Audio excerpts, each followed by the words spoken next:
କହିବି କି କେବେ ଖରାପ ହେଲେ ହାର ମାନି ଯିବାର ନାହିଁ, ଚେଷ୍ଟା କରିବାର ଅଛି। ଚେଷ୍ଟା କଲେ ସଫଳତା ନିଶ୍ଚିତ ମିଳିବ। ମୋର ଇଚ୍ଛା ଥିଲା ଆମ ଘରୁ ଜଣେ କିଏ ଡାକ୍ତର ହେଉ ବୋଲି। କଠିନ ପରିଶ୍ରମ ଓ ଇଚ୍ଛାଶକ୍ତି ବଳରେ ଆଜି ଜଣେ ମେଧାବୀ ଛାତ୍ରୀ ଉତ୍ତୀର୍ଣ୍ଣ ହୋଇଛନ୍ତି ମେଡିକାଲ ଏଣ୍ଟ୍ରାନ୍ସ ଏକ୍ଜାମରେ। ତାଙ୍କୁ ଛୋଟ ମୋର ଗାଁଟି ସଂଗଠନ ପକ୍ଷରୁ ସମ୍ବର୍ଦ୍ଧନା ଦିଆଯାଇଛି। ଧର୍ମଶାଳା ବ୍ଲକ ଅଧୀନସ୍ଥ କଣ୍ଟିଆଗାଡ଼ିଆ ଗ୍ରାମ ପଞ୍ଚାୟତର ପିପିଲଡି ଗ୍ରାମର ଶ୍ରୀମତୀ ପ୍ରଭାତୀ ନଳିନୀ ଖଣ୍ଡାଇ ଓ ଶ୍ରୀଯୁକ୍ତ ହିମାଂଶୁ ଭୂଷଣ ମହାପାତ୍ରଙ୍କର ସୁପୁତ୍ରୀ ସୁଶ୍ରୀ ସ୍ଥିତ ପ୍ରଜ୍ଞା ମହାପାତ୍ର କଠିନ ପରିଶ୍ରମ ଦ୍ୱାରା ଡାକ୍ତରୀ ପଢ଼ିବାକୁ ଯୋଗ୍ୟ ବିବେଚିତ ହୋଇଥିବାରୁ ସଂଗଠନ ପକ୍ଷରୁ ତାଙ୍କୁ ଧନ୍ୟବାଦ ଦିଆଯାଇଛି। ଯାଜପୁରରୁ ଦୀପ୍ତିମୟ ନାୟକଙ୍କ ରିପୋର୍ଟ, ସନ୍ଧ୍ୟା ନ୍ୟୁଜ୍। ସ୍ଥିତ ପ୍ରଜ୍ଞା ମହାପାତ୍ର। ଏଇଟା ମୋର 3rd attempt। ବହୁତ ଖୁସି ଅଛି। କେତେ ଘଣ୍ଟା ପରିଶ୍ରମ କରନ୍ତି? 8 ରୁ 10 ଘଣ୍ଟା, ରେୟାରଲି 12-13 ଘଣ୍ଟା ବି ହୁଏ। ସଫଳତାର ଶ୍ରେୟ କାହାକୁ ଦେବେ? ମୋ ମାଆଙ୍କୁ ଦେବି। ସେ ବହୁତ ପରିଶ୍ରମ କରିଛନ୍ତି ମୁଁ ଏଇଟା ପାଇବା ପାଇଁ। ଯେଉଁମାନେ ଏବେ ନୂଆ ନୂଆ ପ୍ରିପେୟାର ହେଉଛନ୍ତି ସେମାନଙ୍କୁ କ'ଣ କହିବେ? ଏହା କହିବି କି କେବେ ଖରାପ ହେଲେ ହାର ମାନି ଯିବାର ନାହିଁ, ଚେଷ୍ଟା କରିବାର ଅଛି। ଚେଷ୍ଟା କଲେ ସଫଳତା ନିଶ୍ଚିତ ମିଳିବ। କ'ଣ ଆଶା ରଖିଛନ୍ତି ଆଗକୁ? ଆଗକୁ ଏବେ ତ MBBS କରିବାର ଅଛି, ତାପରେ PG କରିବାର ଅଛି, ସ୍ପେଶାଲାଇଜେସନ୍ କରିବାର ଅଛି। ମୋତେ କାର୍ଡ଼ିଓଲୋଜିଷ୍ଟ ହେବାର ଅଛି। ଯଦି ଡକ୍ଟର ହୁଅନ୍ତି ଭବିଷ୍ୟତରେ ପେସେଣ୍ଟମାନଙ୍କୁ କେମିତି ଦେଖିବେ, କେମିତି ସେବା ଦେବେ? ବହୁତ ପେସେଣ୍ଟ ଏମିତି ଅଛନ୍ତି ଯିଏକି ରୋଗ ଅଛି ତାଙ୍କୁ, କିନ୍ତୁ ପଇସା ନଥିବା କାରଣରୁ ଟ୍ରିଟମେଣ୍ଟ ଠିକ୍ ସେ କରିପାରୁନାହାନ୍ତି। ମୁଁ ନିଜର ମୋଠୁ ଯେତେ ପସିବଲ୍ ମୁଁ ଚେଷ୍ଟା କରିବି କି ମୁଁ ସମସ୍ତଙ୍କର ଟ୍ରିଟମେଣ୍ଟ ଭଲସେ କରିପାରେ, ସମସ୍ତଙ୍କୁ ନିରୋଗ କରିପାରେ। ପ୍ରଭାତୀ ନଳିନୀ ଖଣ୍ଡାଇ। ସ୍ଥିତି ପ୍ରଜ୍ଞାର ମୋ ମାଆ। ସେ ମୋର ବଡ଼ ଝିଅ ଆଉ ସେ ମୋର ପ୍ରଥମ ଝିଅ। ସେ ମୋତେ ମାଆ ହେବାର ସୌଭାଗ୍ୟ ଦେଇଛି। ଆଉ ସେ ଜନ୍ମ ହେଲା ପରେ ମୋର ବହୁତ ଆଶା ଥିଲା, ବିଶ୍ୱାସ ଥିଲା ଯେ ସେ ଗୋଟେ ଭଲ ମଣିଷ ହେବ। ମୁଁ ତାକୁ ସମାଜରେ ସମସ୍ତେ ପିଲା ଜନ୍ମ କରନ୍ତି, ଆଉ କିନ୍ତୁ ମଣିଷଠୁ ପିଲାଟିଏ ଜନ୍ମ ହେବ ଅର୍ଥ ସେ ତାର ସମାଜ ତାକୁ ଯାହା ଦେଇଛି, ସେ ଯେଉଁ ମାଟିରେ ଜନ୍ମ ହୋଇଛି ସେ ମାଟି ପାଇଁ ତାର କିଛି କରିବାର ଅଛି।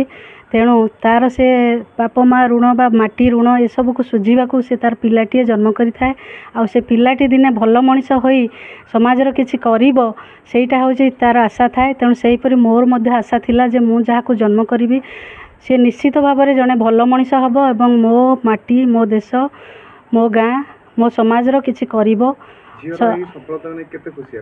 ମୁଁ ବହୁତ ଖୁସି ଅଛି।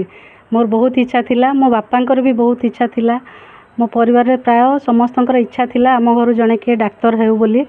ଆଉ ସେଇଟା ମୋ ବଡ଼ ଭଉଣୀ ଡାକ୍ତର ହେବା ପାଇଁ ଚାହିଁଥିଲେ, କିନ୍ତୁ ବାପାଙ୍କର ଆର୍ଥିକ ସମ୍ବଳ ନଥିବାରୁ ସେ ସେତିକି ପଢ଼ାଇବା ପାଇଁ ସୁଯୋଗ ପାଇନଥିଲା ପଢ଼ିବା ପାଇଁ।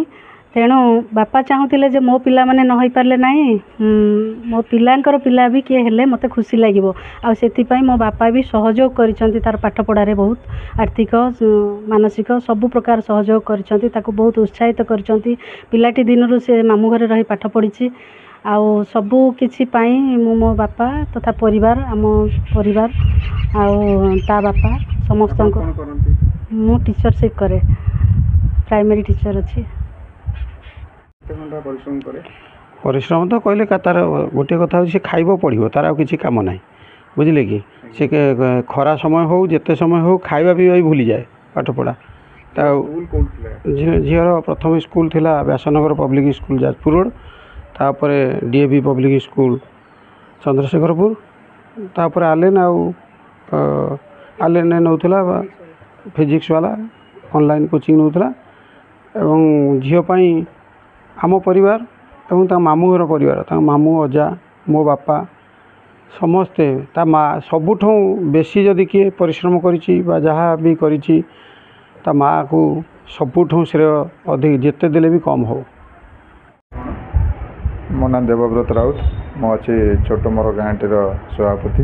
ଛୋଟ ମୋର ଗାଁଟି ଗୋଟେ ରାଜ୍ୟସ୍ତରୀୟ ଗଣସଂଗଠନ। ତାର ଉଦ୍ଦେଶ୍ୟ ହେଉଛି ଗ୍ରାମାଞ୍ଚଳରେ ଲୋକାୟତ ପ୍ରତିଭାମାନଙ୍କୁ ଲୋକଲୋଚନକୁ ଆଣିବା ଏବଂ ସ୍ୱାଧୀନତା ସଂଗ୍ରାମୀ ପରିବାର ଦାୟାଦଙ୍କୁ ଲୋକଲୋଚନକୁ ଆଣିବା। ଆଉ ଛୋଟ ମୋର ଗାଁଟିର ଆଭିମୁଖ୍ୟକୁ ଲକ୍ଷ୍ୟ କରି ଆମେ ଆଜି कंटीगाड़िया धर्मशाला ब्लॉक अधीनस्थ कंटीगाड़िया ग्राम पंचायत पिपिलडीह ग्रामर हिमांशु भूषण महापात्र घर को आसलु तांकर झील जी कि आमर मेडिकल पाइबापी नीट क्वालिफाई करछंती ग्रामांचल गोटे पिला निजर निष्ठा एकाग्रता उद्यम बल आज नीट क्वालिफाई करछंती तांको आमे आम छोट मोर गाँटी परिवार तरफ आम आज संबर्धित कलु सम्मानित कलु और आगामी दिन में आगामी पीढ़ी तांको आदर्श बोली भावी किसी शिक्षा क्षेत्र में आगू जातु और जेकोसी क्षेत्र में आगू जो पिला माने जिबे छोट मोर गाँटी तांको सम्मानित करिवो आगू नवाई प्रेरणा देव केते परिश्रम करन प्राय 24 घंटा से 18 घंटा परिश्रम करे आपण कोन कहबे एतोड़ सफलता पाइछथि तार भविष्य उज्जवल हो एवं मेडिकल भल नंबर रखी गोटे विभाग से स्पेशलिस्ट हो।